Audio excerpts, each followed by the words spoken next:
El tema de hoy día ha sido inspirado por un pensamiento de José Carlos Mariátegui, nuestro Amauta. No se puede comprender al indio sin entender la piedra.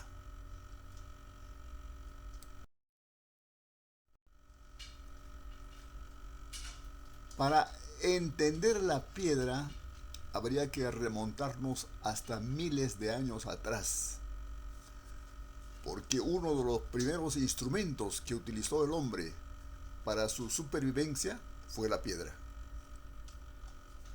Pero indudablemente el Amauta tiene toda la razón, porque en el caso de la historia sudamericana y en el del Perú en forma particular, el vínculo hombre-piedra fue notable y entre ambos hicieron nuestra cultura en gran medida.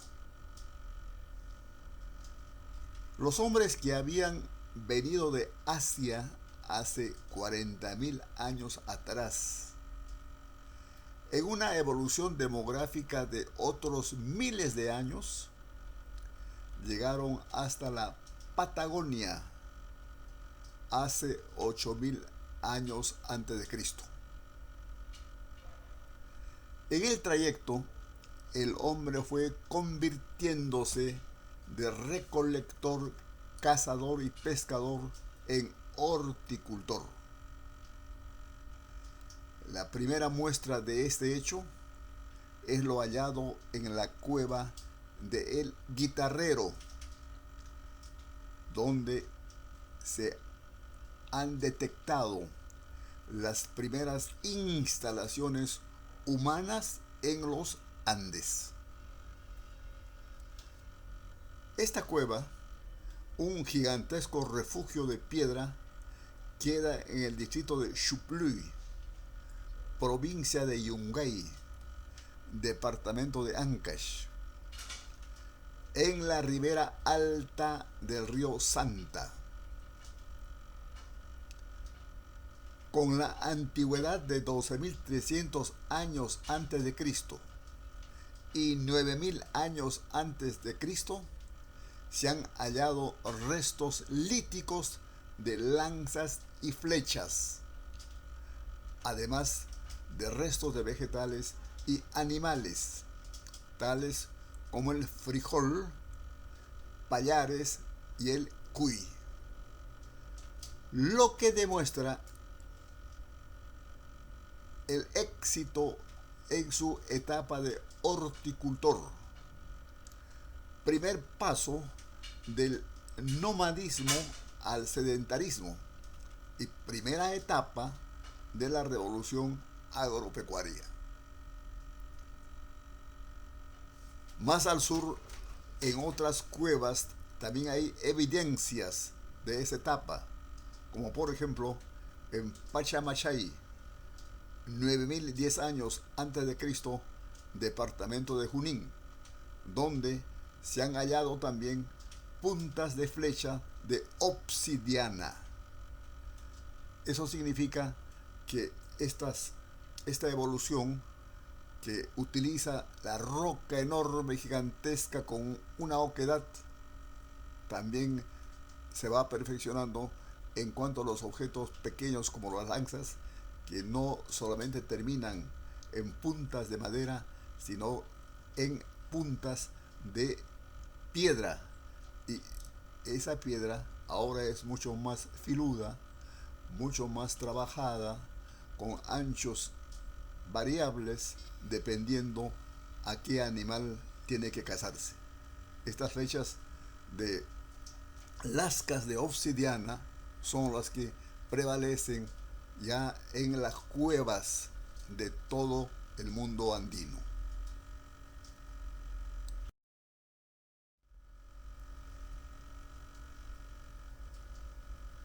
Desde los tiempos del hombre andino de las cavernas pasaron otros miles de años y El hombre, mostrando todo su ingenio, inteligencia, fuerza y creatividad, pasa de la etapa de la comunidad aldeana a hacer cultura y formar civilizaciones. Domina el medio ambiente, ha domesticado a más de 80 especies de vegetales y a más de 4 especies de animales. Ya tiene su mundo, ya es sedentario. Pero ese sedentarismo le está obligando a una vivencia en comunidad, permanente en un medio ambiente. Y por lo tanto hay que hacerlo de manera orgánica en el aspecto administrativo, en el aspecto económico y en el aspecto político. Uno de los ambientes en donde se realizó esta instalación humana formando una ciudadela es Caral. Caral, la ciudad del fuego, o llamada también ciudad sagrada de Caral, es considerada como el centro de la civilización más antigua del mundo andino y uno de los más antiguos del mundo, comparable en antigüedad a las primeras civilizaciones que hubo en Asia, en África, en Europa. Caral está ubicada a orilla del río Supe, provincia de Huaura, región Lima, a una altitud de 300 metros sobre el nivel del mar. Los restos arquitectónicos de la ciudad sagrada de Caral cubren una superficie de 50 hectáreas y datan de hace 4000 años antes de Cristo y pertenecen al periodo arcaico tardío. En las imágenes ustedes pueden observar el valle del Supe y al lado la ciudadela de Caral. En las orillas de este río Supe se están investigando 25 instalaciones humanas parecidas a Caral y seguramente más antiguas que Caral. Eso ampliaría la formación del Estado en el mundo andino por varios años. Pero en Caral se han encontrado cosas sorprendentes. Por ejemplo, el manejo de la piedra para hacer el santuario con murallas, con piedras toscas, alguna que otra ya semilabrada, pero sin embargo con muros muy fuertes, de tal manera que han existido hasta ahora a pesar del abandono y a pesar de las contingencias naturales. Pero lo que más ha sorprendido también en Caral es que esta civilización ya conocía la música. Ahí tienen ustedes unas flautas de hueso, parecidas a las flautas que después se popularizaron. Y además, se han encontrado ya quipus. ¿Eso qué significa? Que significa que esto modifica el pensamiento que nosotros teníamos sobre las culturas antiguas en el Ande, porque creíamos que este equipo era pertenencia, invento solo de los incas. Pero sin embargo, miles de años atrás ya había comenzado a utilizarse como sistema de contabilidad. La piedra, en este caso, es una piedra que es testigo de cómo fue la inteligencia la fuerza y la capacidad de los hombres de esta primera civilización andina.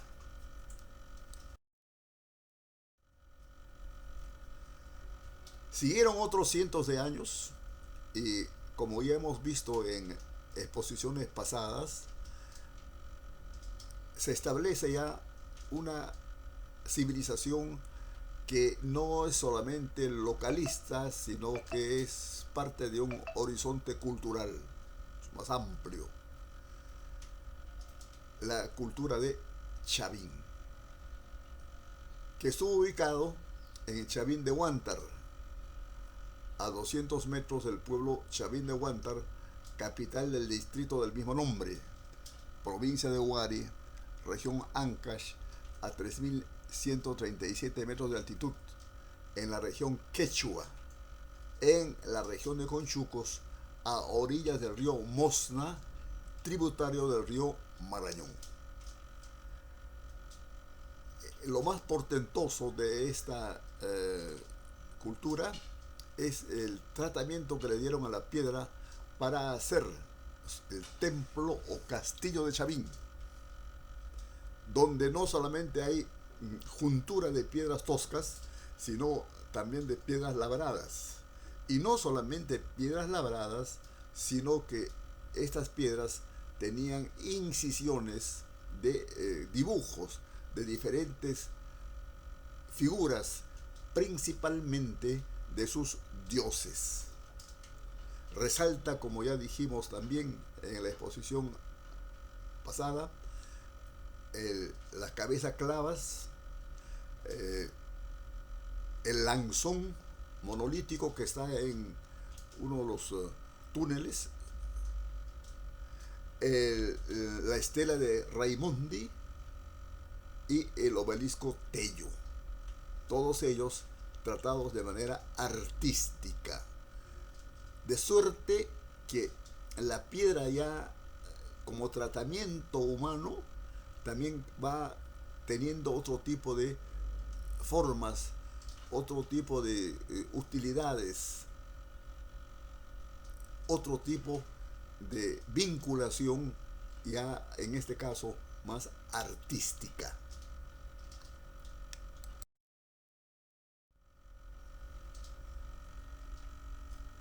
Otro resto arqueológico que hay en el departamento de Ancash es Sechín. Entre paréntesis, manifestaré de que en el Perú hay catalogados 95.000 restos arqueológicos entre chulpas, torreones, en ciudades, calles, escaleras, fortalezas, etcétera, etcétera. Muy poco de esto todavía se ha puesto en valor. Uno de los que por iniciativa ya privada y de cuando en cuando una gota de ayuda estatal es la de Sechín. Este resto arqueológico se encuentra en la base del cerro Sechín, a 4 kilómetros de la confluencia de los ríos Mojeque, Casma y Sechín. Sechín Alto es un impresionante centro ceremonial que tiene 9 cuadras de largo por 4 de ancho, equivalente a 36 manzanas del actual centro urbano de Lima. Está en la provincia de Casma, región Ancash, región Chala o Costa. Lo novedoso en este caso de Sechín es que su muro está hecho de piedras altas, de poco ancho, juntadas entre sí con piedras pequeñas, pero el tratamiento de este muro ha sido presentar el poder político y militar, porque hay incisiones, hay figuras de hombres, todos ellos de guerreros que están con la lanza, con el cuchillo en la mano, y tienen en la otra jalado el pelo un guerrero degollado. Eso significa que los de Sechín utilizaron este sistema con el objeto de impresionar, con el objeto de amedrentar a aquellos pobladores que estaban en las cercanías y que eran sus siervos. Entonces el tratamiento de la piedra ya se ha convertido en un símbolo también de poder.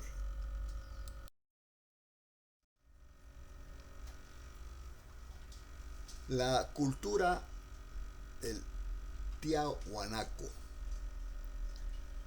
tuvo su sede al noroeste del lago Titicaca, entre Lampa, Ayaviri y Azángaro, en la región Puno, y abarcó también buena parte del noroeste de la actual República de Bolivia. La ciudad capital o foco principal de este reino se encontraba a 21 kilómetros al sureste del lago Titicaca. El centro cívico ceremonial de la ciudad de Tiahuanaco y sus lugares aledaños cubren un área de 4 kilómetros cuadrados, con los lugares habitacionales cercanos alcanza a tener 6 kilómetros cuadrados. La población de la mencionada ciudad se estima entre 30.000 y 40.000 habitantes. Tiahuanaco presenta una exposición piedra mucho más elegante que en las culturas pasadas, porque sus muros están hechos casi un 90% de piedra labrada, pero además sus monumentos pétreos son de más altura, de más volumen y más diestramente trabajados que en las culturas antiguas. Tenemos una figura de un monolito enorme que está en la plaza principal, y luego la famosa portada del sol. Y esta portada del sol, en su parte céntrica, tiene el dibujo de un dios, del dios Huiracocha. El dios Huiracocha también en el tratamiento, en el vínculo entre hombre y piedra, había mantenido casi las mismas características de, por ejemplo, el dios Con de Chavín, porque presenta una figura antropomorfa con 2 varas en ambas manos. Pero en cuanto ya al dios el dios Huiracocha, se había impuesto a los otros dioses del mundo andino. Y por lo tanto esta civilización de Tiahuanaco y la civilización del mundo andino también estaba en tránsito al monoteísmo.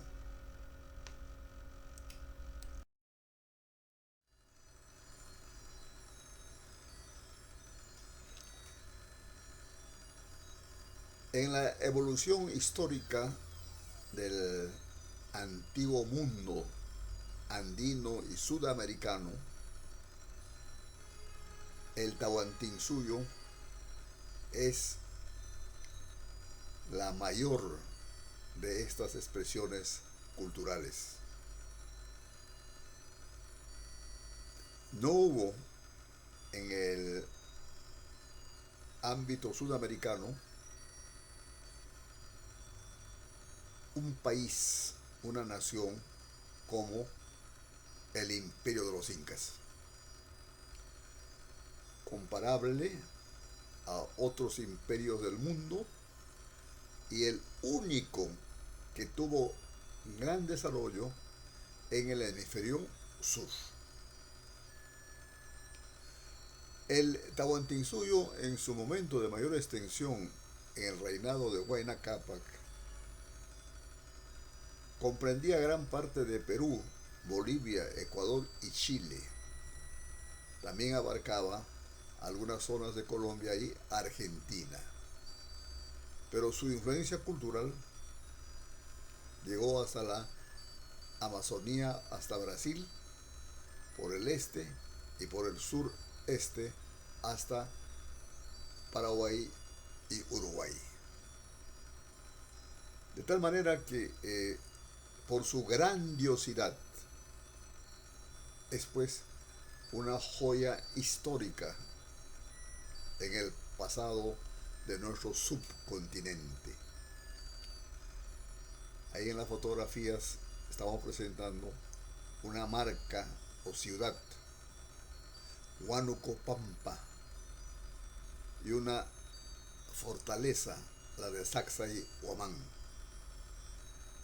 Huánuco Pampa había sido construida con piedras totalmente labradas y era el centro de todo un ambiente ecológico, porque alrededor de él los incas ordenaron de que se cuidasen varios tipos de vegetales silvestres únicos y así como también de animales únicos. Ellos siempre cuidaban el paisaje con todo su contenido especial. La piedra en este caso es una piedra que está destinada a cuidar el medio ambiente, la geografía de la zona. Sacsayhuamán, una fortaleza de grandes bloques de piedra en las que solamente se ha cuidado en pulir la parte externa, pero las formas son formas seguramente de canteras original y que han tenido la paciencia y la técnica de ir uniéndolas unas a otras, de tal manera que las junturas son junturas también impresionantes. Muchos bloques de estas piedras pesan cientos de toneladas y no se sabe cómo es que hubo ese tratamiento para subir unas piedras sobre otras a pesar de su tamaño y su magnitud. Algunos autores dicen que se utilizaron rampas y rodillos, tal como está viéndose en el gráfico. Pero evidentemente los rodillos funcionan siempre y cuando que se conozca la rueda. Y en ese tiempo no se conocía ni se utilizaba la rueda. Y además, para arrastrar esos bloques se requerían pues sogas, cables especiales que tampoco los tenían. Entonces tuvieron que utilizar otras técnicas cuyos secretos se mantienen hasta el día de hoy.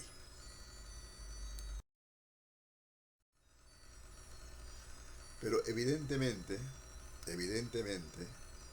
la máxima expresión de este vínculo entre el hombre y la piedra se realizó en Machu Picchu. Otro patrimonio cultural de la humanidad. La todavía enigmática ciudadela de Machu Picchu fue revelada al mundo por el norteamericano Hiram Bingham el año 1911 pero como ya hemos explicado también en las anteriores exposiciones, fue descubierta antes por otras personas y saqueadas por ellas y por Hiram Bingham. Está ubicada al norte del Cusco, a una distancia de 110 kilómetros en el valle de Urubamba, en plena ceja de selva, a una altitud de 2100 metros. La época de su fundación aún no se ha establecido definitivamente, tampoco su función. Ha sido considerada por la UNESCO como una de las maravillas del mundo y también considerada por otras instituciones entre las 10 maravillas del mundo actual. Machu Picchu ya es expresión de un tratamiento más estrecho entre el hombre y la piedra. En la piedra tratada técnica, sabia y audazmente por los arquitectos del Tahuantinsuyo. Un cerro, la falda del cerro, cubierta totalmente de andenes, una explanada ubicada entre dos cerros y en ella palacios, viviendas para los nobles, zonas de recreación y santuarios, así como también un observatorio astronómico.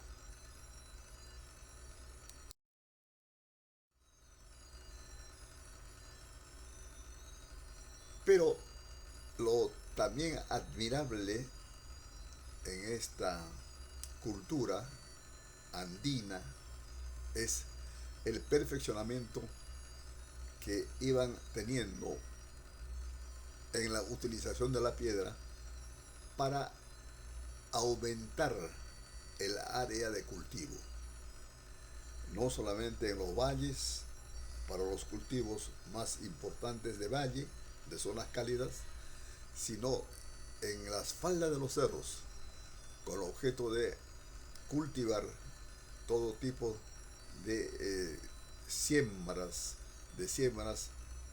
que están adaptadas a estas alturas mediante el sistema de andenes. Los andenes, tal como ustedes observan en la figura, tenían un muro principal de piedras.